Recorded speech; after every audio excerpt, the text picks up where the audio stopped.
The feeling of creating something is so beneficial to balance out sometimes the feeling of non-creation that's going on when we have stress and strain in our life. My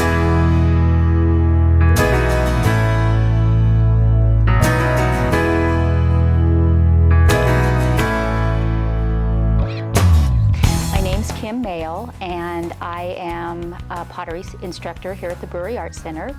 I also teach jewelry classes.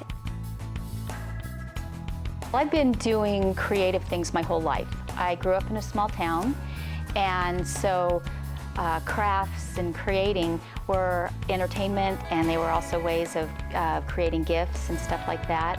Also gathering and joining with friends. We did a lot of creative things. I've got a bachelor's degree in criminal justice and a master's degree in counseling and educational psychology and a PhD in holistic ministries.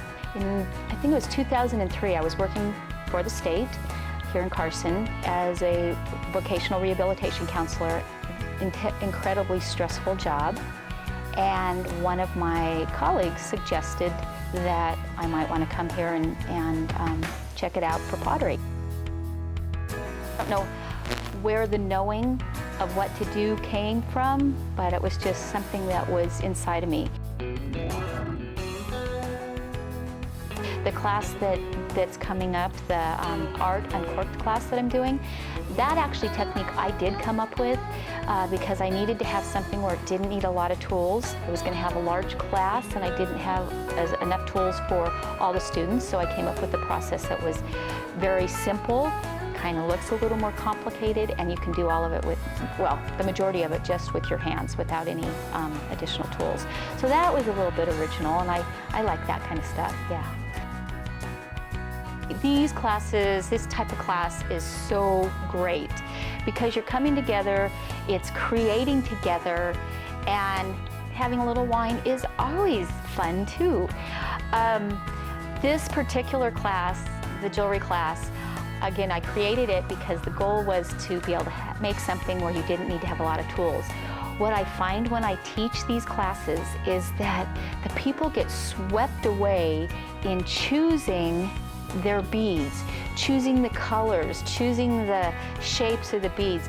And you know, the putting the piece together is going to be easy. It's the choosing the parts of it that just people go wild, and I love that. I'm also inspired by things that connect mind, body, spirit, because that's my emphasis in both my traditional work and in my creative work. So, for example, that's one of the reasons that I absolutely adore pottery and I love teaching it, is that it is such a wonderful metaphor for your life. If you come in, for example, to throw a pot and you're not on center, or you don't bring all of your attention and focus into that moment, there's no way you're going to throw anything. It's going to be off center, it's going to be wobbly. So you've got to bring all of yourself, all your presence to what you're doing. Then you're bringing together elements where you're working with water, earth, air, and fire. And I just love that, to have then something that is transformed into a creation that's usable, that's functional and usable.